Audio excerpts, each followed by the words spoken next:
Very good.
Your Excellency, I just wanted to comment from your message to the Namibian people as them on their first president.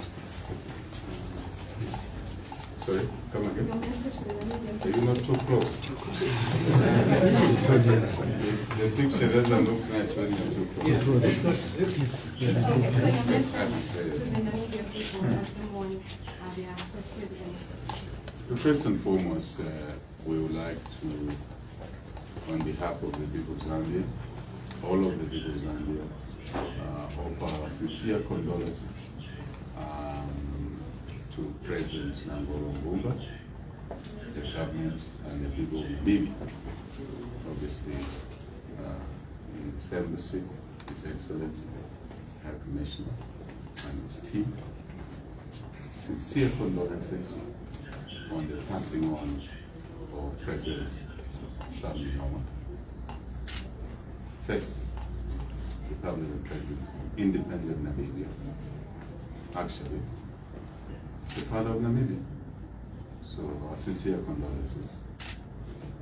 Secondly, we want to acknowledge the services he rendered to the people of Namibia over many, many years. First, as you know, outside government before independence. President Nujoma was in exile for 30 years. 30 years. And he was resolute during that period, he and his colleagues. He and his colleagues, many of them, I'm mentioning their names, were resolute to fight for the independence of Namibia. You can imagine if you are in exile, actually almost in detention. That's what we can call that type of exile for 30 years.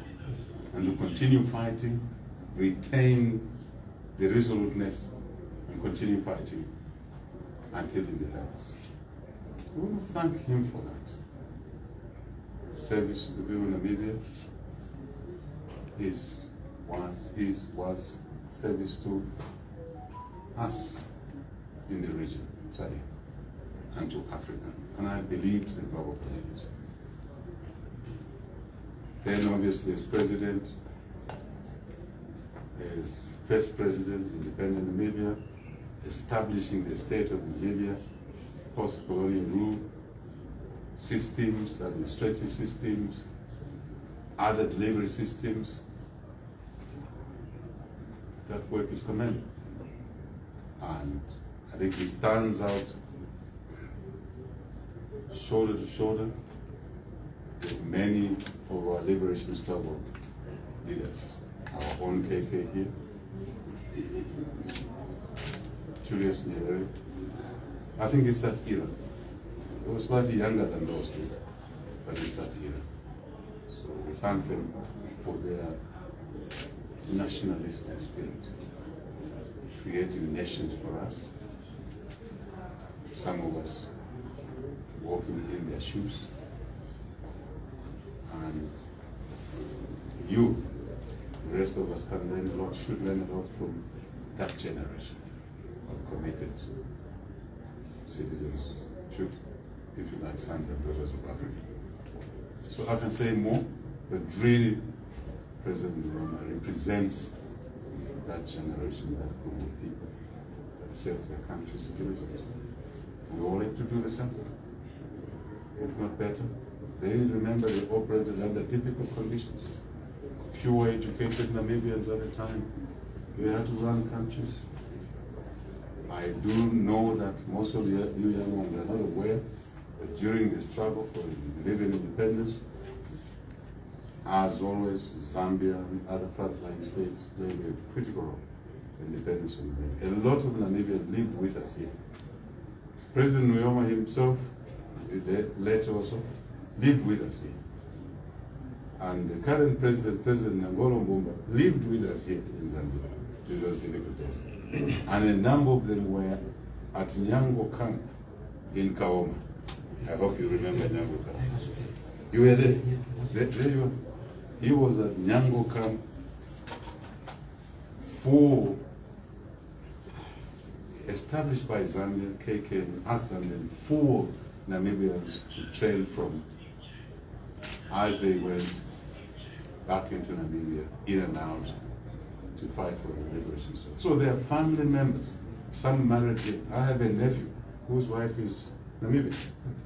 I have a nephew. And I'm sure some of you have relatives. So we want people. So we miss President Nujoma. We wish his family well, government and people of Namibia well. Your Excellency, there are over 20 sites that have been identified that played host to the late President, Dr. Nujoma. What do you hope to do as government in honor of him, including the structure here in Lusaka that is still standing? I think that we as a government will discuss those issues. So that the government is here. Remember, we already honored President Gambo. I think him and actually President before he even passed. on. So you can see we're already futuristic, and I think it's the process is issue we need to continue now. It's been done. The roads are there already. Well done. So your question really is important in the sense that we were presumptive. We were ahead of time because I think of what he did. And I think it's important for the journalists as you guys and news, as we mourn President Nujoma, go and visit the site, the roads. Go and have some discussions, some interviews. Secretary of Cabinet arrange that so that the ambassador can actually, with some of our ministers and staff, can go and just have a walk around on those roads as part of the story of President Nujoma and Namibian struggle for independence. And subsequently, our partnership in SADC and African Union. So, thank you, Mr. President. One more, Mr. President. Good afternoon. I'm Joseph Banda from Prime TV. Yes. I would just want to take your, how would you interpret this? We've seen strong ties from our forefathers who fought for independence post-colonial. They were still united. In this generation, how do we see African leaders coming together to unite so that we foster a self-reliant Africa? Well, first, as I said, the history is clear, the partnership is clear, and then with us achieving political independence, the shift now is to use that base or round foundation to build stronger economic ties. Economic ties require us to do more investments, joint investments. I'm notorious as a head of state for saying this to my colleagues that we must now bond ourselves more by having joint investments, trade amongst ourselves. When we talk of foreign direct investment or foreign investments, we should first think of investment for us in Zambia from Namibia, from Botswana, from Angola, from our neighbors, Zimbabwe. All of these are our neighbors, from Mozambique, from Malawi, from Tanzania, from South Africa, from Eswatini, Lesotho, SADC, East African Community, West African Community, African Union. I think that is very important, my dear colleague, that we drive that agenda of growing our economies through mutual investments, trade. I must say, for example, since we took office, we're focusing on growing the economy, post-debt restructuring, and now drought, post-debt drought, so to say. And we want to drive this agenda as much as possible. Just to give you one example. We used to import all our fertilizers, not clonable. Now we're producing a lot of our vessel dressing fertilizer. Now we'll go to top dressing within this country. But we are also now extending that offer to our neighboring countries to buy fertilizer from here. And it has started happening. Something that was conceived as not possible is happening. I'll give you another example. The same fertilizer company, one of them, we raise capital in the Botswana stock market. That is my answer to your question. And we do more tourism. We have a site, Kazungula, Kasane, where 4 countries share boundaries.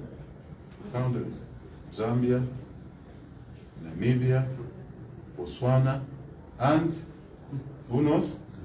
Zimbabwe. Thank you. A good student. And Zimbabwe. We are now working on developing that site, Kazungula Bridge, into a common tourism product for the 4 countries. I'm illustrating the question, the answer to your question. So economic ties, investment, trade, skills, people movements. But we can only do this in the environment of peace, security, and stability. That is why you saw for the first time in the history of these regional bodies, we had a joint summit of the SADC, Southern African Development Community, and East African Community only a few days ago in Tanzania to deal with the peace, restoration of peace through dialogue, not guns, in Eastern DRC. That is the role of today's leaders, like ourselves.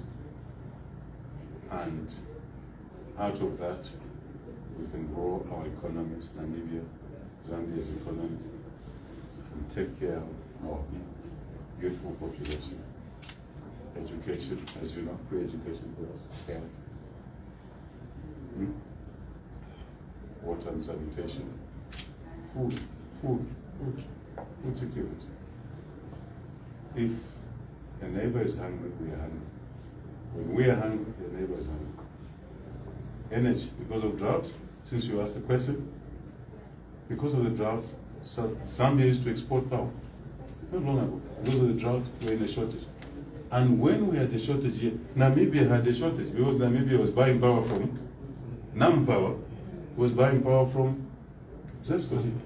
So once we had the drought, it affected directly, not just us, but also Namibia, isn't it? So now we have to generate more energy. And it's good Namibia and us work together and other countries so that we can be energy surplus, we can be food surplus, we can be other things. I think I've answered your question. Thank you so much, Your Excellency. No, I don't. Thank you so much, Mr. President. Let him move first. Let him move first. Move first. Let him move. Or will you stay, that's it. Colleagues. Jesus, stay, stay.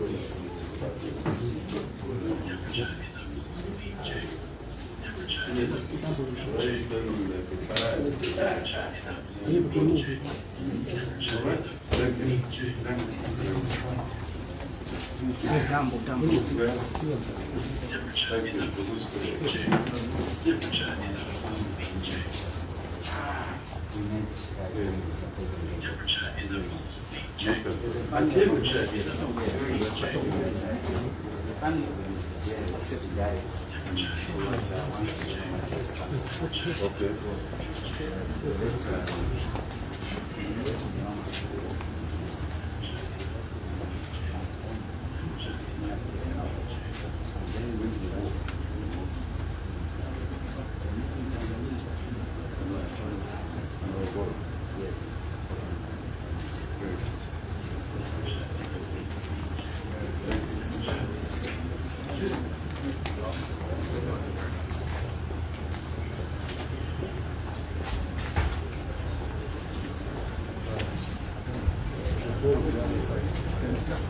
Some side.